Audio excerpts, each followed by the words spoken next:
Elevator education থেকে Souvik sir কথা বলছি। আজকে আমি যে বিষয়টা বলতে চাই, মানে আমার এটা ব্যক্তিগত মত, আমি জোর করে কাছে চাপা, যেটা আমার মতামতই। যারা দেখছেন তারা বলতে পারেন, যে ছাত্রছাত্রী গার্জেনরা দেখছেন, আমার যেটা মনে হয় যে ম্যাকআউটের স্ট্যান্ডার্ড যদি আরো ভালো করতে হয় এবং ম্যাকআউটে সত্যিকারের যদি এক্সামের ট্রান্সপারেন্সি আনতে হয়, তাহলে কিন্তু এই হোম সেন্টারটা ইমিডিয়েট তুলে দেওয়া উচিত। এবং যেমন আদার ইউনিভার্সিটিগুলো, যেমন ক্যালকাটা ইউনিভার্সিটি অন্য কলেজের সিট পড়ে, সেটা যদি সম্ভব নাও হয়, আমি বলবো হ্যাঁ, হোম সেন্টারে পরীক্ষা হোক, কিন্তু যারা কলেজের ফ্যাকাল্টি আছে তারা গার্ড দেবেন না। যেমন আইসিসি সিবিসিতে হয় যে মেন পরীক্ষার সময় আদার্স যে অন্য স্কুল বা টিচার আছে তারা গার্ড দিতে আসেন, মানে এখানেও হোম সেন্টারে পরীক্ষা হোক, কিন্তু গার্ড দেবে কিন্তু অন্য কলেজের ফ্যাকাল্টিরা। তো আমার মনে হয় এইরকম সিস্টেম করলে একটা খুব সুন্দর ট্রান্সপারেন্সি থাকবে। কারণ প্রবলেমটা হচ্ছে ম্যাকআউটে, আমি সব কলেজকে বলছি না, কিন্তু আমি কিছু কিছু এরকম রিপোর্ট পাচ্ছি, কিছু কিছু কলেজে নাকি এরকম হচ্ছে, যেহেতু হোম সেন্টারে নিজেদের টিচাররা গার্ড দিচ্ছে, সেক্ষেত্রে হয়তো স্টুডেন্টরা কিছু কিছু সুবিধে পেয়ে যাচ্ছে, যেমন এমসিকিউ গুলো সুবিধে পেয়ে যাচ্ছে, কালেকশন হয়ে যাচ্ছে, এবং অনেক ক্ষেত্রেই এরকম টোকাটুকি ব্যাপারটা হচ্ছে। সেটা আমি সমস্ত কলেজে কখনোই বলছি না, কিন্তু কিছু কিছু কলেজের ক্ষেত্রে হচ্ছে। এটা কিন্তু আমরা এই বছর না, বহু বছর ধরেই আমরা এটা কথাগুলো শুনে আসছি। এবং আমরা সবাই জানি যে এই করোনার 2 বছর ম্যাকআউটে 2 বছর প্রায় অনলাইন পরীক্ষাই হয়েছে, অফলাইন হয়নি। দেদার টোকাটুকি হয়েছে, আমারও ছাত্র ছিল, তারাও কনফেস করে বলেছেন যে না স্যার, টোকাটুকি কিন্তু হয়েছে। গ্রুপে আধ ঘন্টার ভেতর অ্যান্সার সব চলে আসতো হোয়াটসঅ্যাপেতে, গ্রুপে ওই আরেকটা যে কি আছে বলে আমি ভুলে যাচ্ছি, বোধহয় টেলিগ্রাম, সেখান থেকেও নাকি অ্যান্সার সমস্ত চলে আসতো। তারা নিজেরাই আমাদের বলতো স্যার কোনো ব্যাপার না, অনলাইন 2 বছর এভাবেই পড়াশোনা হয়েছে। এবং সেক্ষেত্রে যে জাজমেন্টটা, যে একটা স্টুডেন্ট সত্যিকারের পড়েছে কি পড়েনি ম্যাকআউটে, সেইটা কিন্তু একদমই 2 বছর হয়নি। এই ফার্স্ট এই 2 ডিসেম্বর থেকে যে ম্যাকআউটের পরীক্ষাটা হচ্ছে অফলাইন, তাতে হয়তো অফলাইন পরীক্ষা হচ্ছে বলে এখন কিছুটা জাজমেন্ট হবে, এবং যারা পড়াশুনো করছে তারা নিশ্চয়ই ভালো ফল করবেন। এবং যারা পড়াশুনো করেনি, যারা ঘুরে বেড়ায়, যাদের কোনো নিজেদের কোনো ঠিক নেই, ঠিকানা নেই, এদিকে ঘুরছে ওদিকে ঘুরছে, পরীক্ষার সময় আন্দোলন শুরু করে দেয় যে না অনলাইন হোক, অনলাইন হোক, এরকম অনেকে বলে, আমি জানি এখন অনেকেই অনলাইন অনলাইন চায় এরকম বলছে। তো তারা অফলাইন পরীক্ষা হলে ফেল করবে, সাপ্লি পাবে, যে পড়বে না সে ফেল করবে, আর যে পড়বে সে ভালো নম্বর পাবে, এটা তো খুব জেনুইন কথা।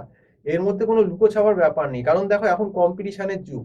এখন যদি ভালো চাকরি পেতে হয়, আমি সরকারি চাকরির কথা কিন্তু বলছি না একবারও, প্রাইভেট অর্গানাইজেশন যে ছেলে মেয়েদের নেবে, তারা কিন্তু সরকারি চাকরি নয়, তারা কিন্তু বাজিয়ে নেবে যে সত্যি করে ছেলে মেয়েটা কতটা জানে।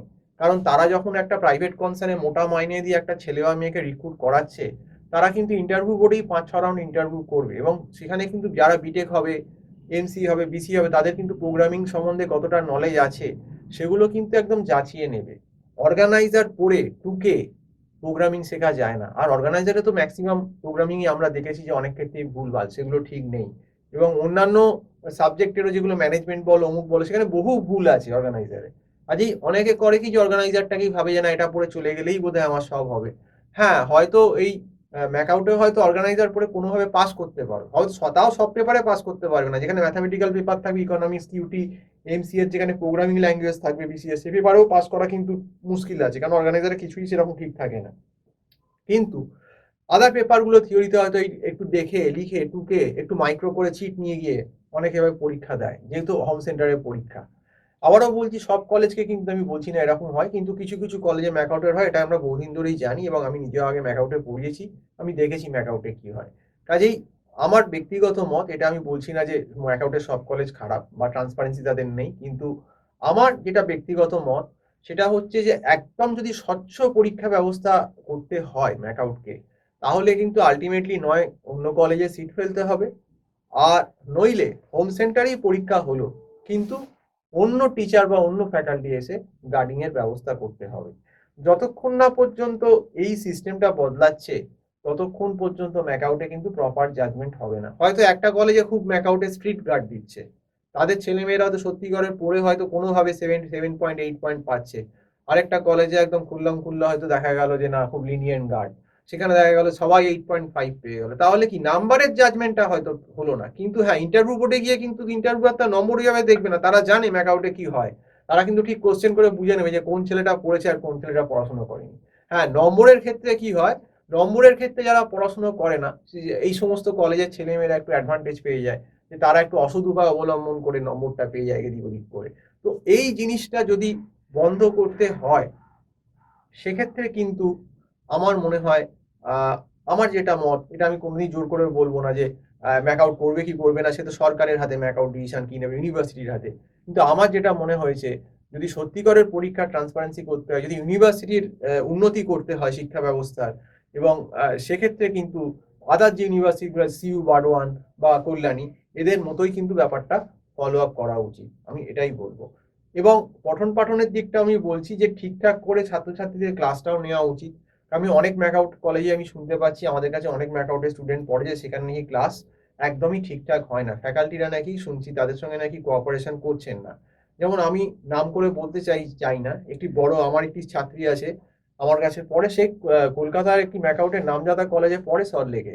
সে বলছে যে তাদের নাকি একজন ম্যাডাম আছেন, তিনি নাকি বলছেন যে ডেরিভেশন আমি তোমাদের শেখাতে পারবো না, তোমরা নিজেরা ডেরিভেশন শিখে নাও, এবং ডেরিভেশন শেখানোর দায়িত্ব আমার না, আর তোমরা পাস করবে বা ফেল করবে সে দায়িত্ব নাকি তোমাদের। তো আমি কখনোই একজন ফ্যাকাল্টির কাছ থেকে বা লেকচারের কাছ থেকে এরকম মন্তব্য আশা করি না, কারণ সে কিন্তু টাকা পাচ্ছে এই তাদেরকে শেখাবে বলেই ছাত্রছাত্রীদের। এখন সে যদি এই কথা বলে, সেটা কিন্তু কখনোই জাস্টিস হচ্ছে না।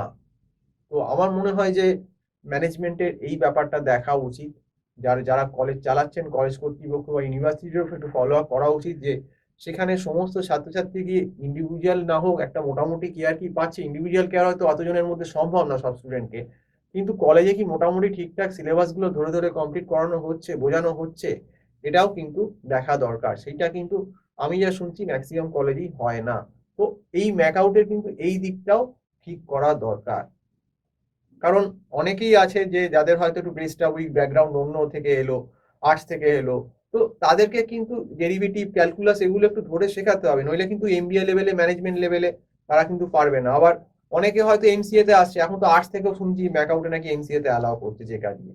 তো তাদের ক্ষেত্রে তারা তো প্রোগ্রামিং বুঝতেই পারবে না, ডেরিভেটিভ ক্যালকুলেশন না জানে, তো সেক্ষেত্রে ব্যাপারটা কি হবে। তো এই জিনিসগুলো আমার মনে হয় যে ইউনিভার্সিটির কিন্তু একটু ভাবা উচিত। এবং তার সঙ্গে যেটা বললাম, অবিলম্বে এটা দরকার, বহু বছর ধরেই হচ্ছে না, সেইটা হচ্ছে একদম হোম সেন্টারটা রাখলেও বাইরের গার্ড বা বাইরের ফ্যাকাল্টি এসে গার্ড দেবে, এরকম ব্যবস্থাই ম্যাকআউটে করা উচিত।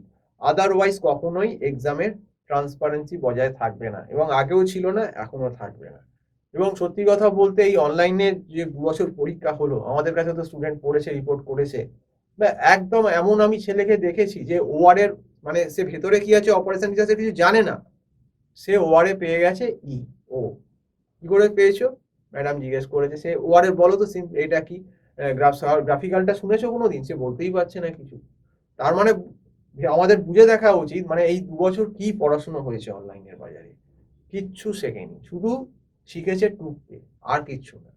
তো যাই হোক, এবারে তাও ম্যাকআউটের অফলাইন এক্সাম হচ্ছে, এবং এই 2 বছর বোধহয় করোনার পরেই ফার্স্ট টাইম অফলাইন এক্সাম শুরু হলো।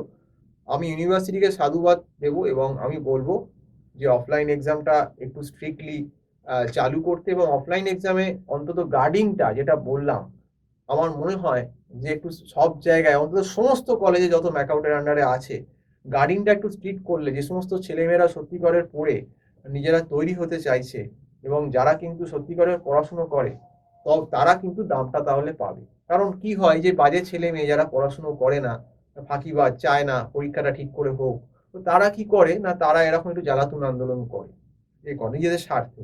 তো এরা যখন এই টুকেটাকে নাম্বার পেয়ে যায়, তখন যারা একটু ভালো, এত খেটে খুটে পেলে তাদের নম্বরও যখন এদের নম্বর সেম হয়ে যায়, তখন অরিজিনাল নাম্বারের ক্ষেত্রে জাজমেন্টটা হয় না। হ্যাঁ, ডেফিনেটলি ইন্টারভিউ বোর্ডে গেলে তো সে তো ধরাই পড়ে যাবে যে সত্যি করে তুমি কতটা নম্বরে জল মিশিয়েছো। এটা ম্যাকআউটে সবাই জানে। আমরা যখন ম্যাকআউটে, আমাদের সময় তো ডাব্লিউটি ছিল, আমরা যখন পড়েছি তখন আমাদের সময় বলতো যে তোমাদের এই মার্কসের, আমাদেরকে জিজ্ঞেস করতো, যদি আমরা সিউতেও পড়েছি ইকোনমিক্স অনার্স, আমাদের জিজ্ঞেস করতো যে এই নম্বরের মধ্যে কতটা জল মিশিয়েছে, কতটা তোমার নিজের আর কতটা অন্যের। তা আমি বলতাম যে দেখুন স্যার, আপনি আমাকে কোশ্চেন করুন, আপনার যদি মনে হয় ডাউট। তো এইরকম ধারণা কর্পোরেট গুলোর আমার মনে হয় কোনো ইউনিভার্সিটির উপর হওয়া উচিত না। এই প্রশ্নটা আমিও ফেস করেছি কিছু কিছু জায়গায়, সব জায়গায় বলবো না, সব কোম্পানি করেছে আমাদের, তখন 2004-05 কথা বলছি, তাও তখন ডাব্লিউবিউটি এই ম্যাকআউটের থেকে অনেক বেশি ভালো ছিল, আমার ব্যক্তিগত মত যদিও এটা আমি বলছি। তো সেক্ষেত্রে আমার মনে হয় যে এই কতগুলো স্টেপ যদি নেয়, যে একটু পঠন পাঠনের মানটা রেগুলার ক্লাস ঠিক করে হয় স্টুডেন্টের যত্ন নিয়ে, এবং তার সঙ্গে যদি একটু মানে পরীক্ষা ব্যবস্থাটা একটু স্ট্রিক্ট করা হয়, যে গার্ডিংটা ঠিকঠাক হলো, বাইরে থেকে এসে ফ্যাকাল্টি গার্ড দিল বা আদার্স কলেজে সিট পড়লো, সেক্ষেত্রে কিন্তু পরীক্ষার ট্রান্সপারেন্সিতে এবং ছেলেমেয়েরা কিন্তু বুঝবে যে না, পড়াশুনো না করলে কিন্তু আমি ভালো নম্বর পাবো না বা পাস করতে পারবো না, সে কিন্তু পড়বে। আর যদি এইরকম হয়, গার্ডিং সিস্টেমটা লুজ হয়ে যায় বা এরকম হয়, সেক্ষেত্রে কিন্তু প্রবলেমটা কি হবে, সে ওভার কনফিডেন্ট হয়ে যাবে, সে কিন্তু আর পড়াশুনো করবে না। তো এটাই হচ্ছে প্রবলেম। যাই হোক, আজকে এই অবধি বললাম। পুরো ভিডিওটা দেখার জন্য অসংখ্য ধন্যবাদ। যদি আমার কথাগুলো ভালো লাগে, অবশ্যই এলিভেটর এডুকেশন চ্যানেলটাকে সাবস্ক্রাইব করবে। তো আজকে এই অবধি বলেই শেষ করছি। Have a nice day. নমস্কার।